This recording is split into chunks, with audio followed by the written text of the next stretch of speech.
ये जो synaptic vesicles होते हैं they will secrete the chemicals called as the neurotransmitters, और ये जो न्यूरोट्रांसमीटर्स है this will convert the electrical impulse into the chemical impulse, और ये दूसरे न्यूरॉन तक। अस्सलाम वालेकुम, welcome back to the channel.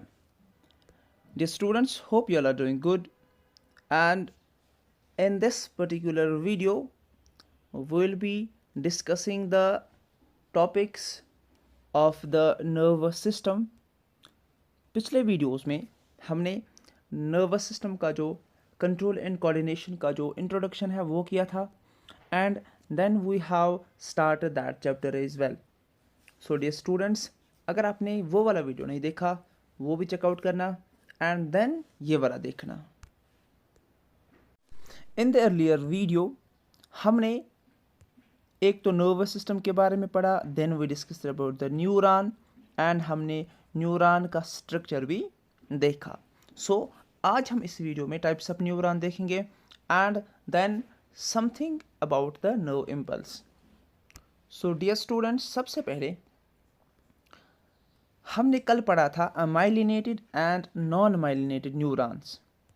Myelinated मैंने आपको बोला था, माइलिनेटेड न्यूरॉन वो वाला न्यूरॉन होता है जिसमें हमारे पास माइलिन शीथ प्रेजेंट होता है. ठीक है, तो इसे हम वाइट न्यूरॉन्स भी कहते हैं. सो दो पॉइंट्स आपको याद रखना है. एक, this is myelinated neuron are also called as white neurons. Then when the axon is enclosed by the white fatty myelin cover और the myelin sheath, उसे हम myelinated neuron कहते हैं. और एक important बात जो आपको याद रखनी है, that is the star point from this topic, this forms the cerebral cortex of our brain. brain का एक हिस्सा जो हमें आगे पढ़ना है किसका बना होता है, cerebral cortex जो brain का हिस्सा है वो white neurons का बना होता है, ये आपको याद रखना है. We have the second part, that is the non-myelinated neuron, और ये जो है इसमें हमारे पास माइलिन शीथ नहीं प्रेजेंट होता है, इसलिए ये कैसा दिखता है, ये ग्रेश इन कलर होता है, ये वाइट इन कलर होता है, ये ग्रेश इन कलर होता है. एंड हमारे पास अगर ये एक एक्सान है तो इसको कौन कवर करता है, इसको खाली न्यूरोलिमा कवर करता है, एंड शिवान सेल्स कवर करते हैं. किस में, नॉन माइलिनेटेड में. माइलिन शीथ इसमें प्रेजेंट नहीं होता है. ये वाला न्यूरॉन किस में प्रेजेंट होता है, this type of neuron is found in the white matter of the cerebrum. याद रखना है आपको, cerebrum, cerebellum, fore brain, mid brain, hind brain, ये आपको ब्रेन की पार्ट्स में हम पढ़ेंगे. ठीक है. Then we have the another type of neuron, that is the unipolar neuron. ध्यान रखिएगा स्टूडेंट्स, ये जो यूनिपोलर न्यूरॉन होता है, जैसे मैं आपको यहाँ पर ये वाली डायग्राम दिखाऊंगा, this is the unipolar diagram. तो इसमें क्या है, this neuron is unipolar because it has cell body, है ना, सेल बॉडी, और इसको क्या है, which will act both as axon and dendron. इसके बाद इसके पास खाली एक ही प्रोसेसिंग है. ठीक है, एक ही प्रोसेस है, एक ही पार्ट है, एक ही फाइबर है जो बोथ एक्सान एंड डेंड्रॉन एक्ट करेगा. इसके ऊपर डेंड्राइट्स नहीं होते हैं. ठीक है, इसके ऊपर और कोई चीज़ नहीं होता है. This is called as unipolar neuron. समझ में आ रही है बात. Then we have the bipolar. यहाँ पर आप देखो बाइपोलर, बाइपोलर में हमारे पास एक एक्सान होता है और एक से ज़्यादा डेंड्राइट्स होते हैं. यूनिपोलर में हमारे पास खाली एक एक्सान होता है, there are no dendrites in unipolar. Then we have the multipolar. Multipolar में हमारे पास एक एक्सान होता है और बहुत सारे डेंड्राइट्स होते हैं. ठीक है, समझ में आई आपको बात. फिर से एक बार अगर मैं आपको यहाँ पर समझाने की कोशिश करूँगा, इन unipolar these are those neurons जिनके पास एक एक्सान होता है, and we do not have dendrites in the unipolar neurons. समझ में आई आपको बात. then in bipolar we have one axon and then we have two dendrites or more. ठीक है, समझ में आई आपको बात. then in multipolar we have one axon and many dendrites here. ठीक है. बाइपोलर में एक या दो होंगे, एक से ज़्यादा, दो से ज़्यादा नहीं होते इसमें। सो अगर आप नोट्स बनाने चाहोगे तो दिस इज़ द नोट जो आप बनाओगे, and this is available as a PDF। अगर आपको चाहिए तो मुझे कमेंट सेक्शन में बताना। Now another important topic is here, that is the synapse. What is synapse? आपके एग्जाम में हर एग्जाम में आपसे पूछा जाएगा, जब when the dendrites and the synaptic knob of the axon of neighboring neurons are in physical contact with one another without fusing। For example मैं आपको यहाँ पर बताऊँगा, ये एक एग्जान का टर्मिनल है, साइनेप्टिक नोब बनाता है, ठीक है। तो अगर ये दूसरा जो न्यूरॉन है इसके साथ ऐसे कांटेक्ट में आएगा, इस वाले पार्ट को हम कहेंगे साइनैप्स, ठीक है। सो यहाँ पर आप ये याद रखोगे, the point of contact between the neighbouring nerve cells is called synapse, ठीक है। समझ में आई आपको बात? Now we have here the nerve impulse. This is one of the important topics from this chapter. आपके कॉन्सेप्ट पॉइंट ऑफ व्यू के लिए बहुत ही ज़्यादा इंपॉर्टेंट है। सबसे पहले अगर हम इसकी डेफिनेशन देखेंगे, the conduction of stimuli by the nerve cells is called a nerve impulse. Stimulus को कंडक्ट करना, व्हाट इज स्टिमुलस? अगर आपको स्टिमुलस नहीं पता देन ये डेफिनेशन आपको समझ में नहीं आएगी। Stimulus is the change in the environment to which an organism responds. अगर एनवायरनमेंट में कोई भी चेंज होगी तो एक ऑर्गेनिज्म उसको उस चेंज को रिस्पॉन्ड करता है। अगर बाहर बारिश हो रही है देन हम गर्म कपड़े पहनेंगे, ठीक है। So this is the change to the environment. So ऐसे हम समझेंगे अगर एक नर्व इम्पल्स है ये कैसे कंडक्ट होगी।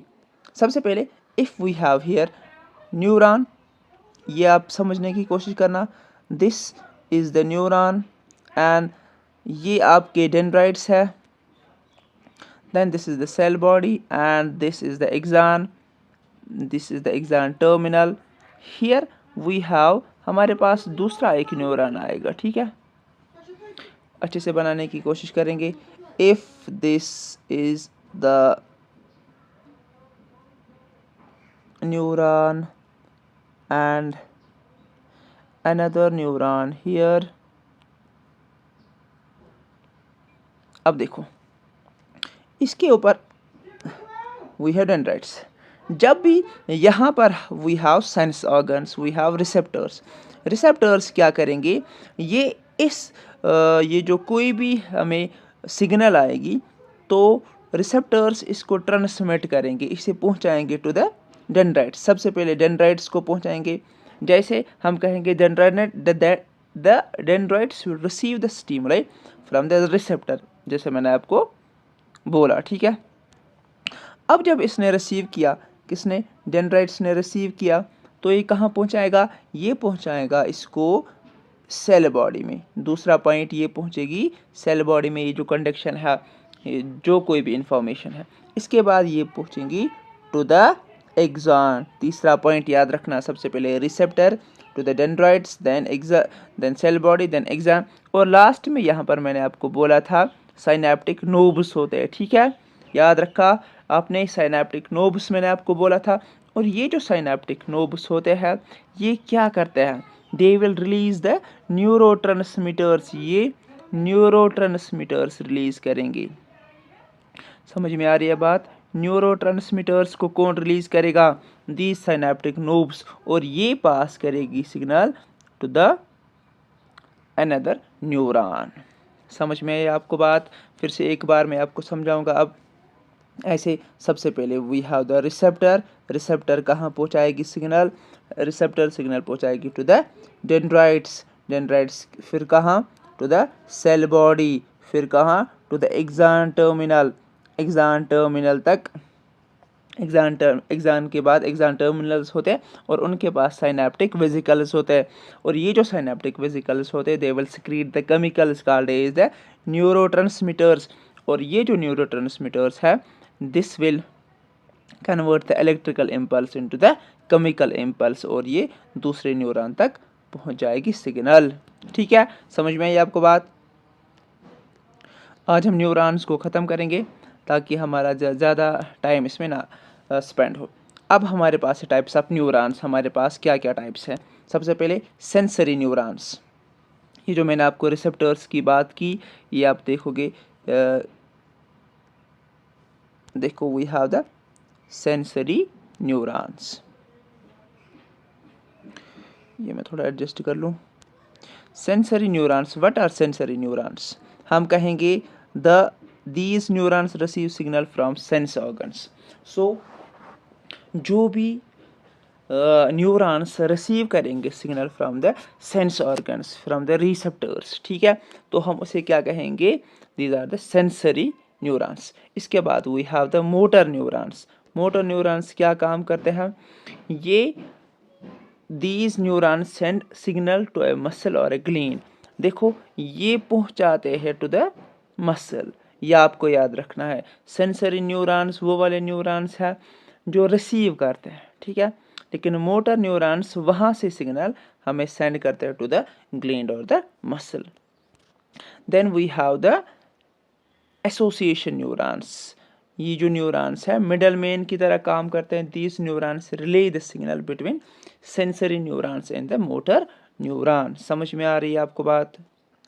अब देखो, another important concept is here, pathway हमें देखना है जो हमने पढ़ा। सबसे पहले अगर हम देखेंगे from stimulus to the response क्या क्या होता है, इसको पढ़ने की कोशिश करेंगे ताकि आपका जो कॉन्सेप्ट है वो क्लियर हो जाएगी। In the holding stick activity you observe that there is coordination between eye and the finger.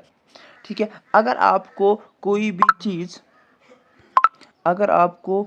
भी चीज़ पकड़ना है, आपके आई और फिंगर में कोऑर्डिनेशन होना चाहिए। Different pathways are taken by nerves to bring about this coordinated activity। ठीक है, तो हम ये देखेंगे ये कैसे होता है, कौन से न्यूरॉन्स किस तरीके से हेल्प करता है इस स्टिक को पकड़ने के लिए। We have afferent neurons. Afferent neurons कौन से न्यूरॉन्स होते हैं?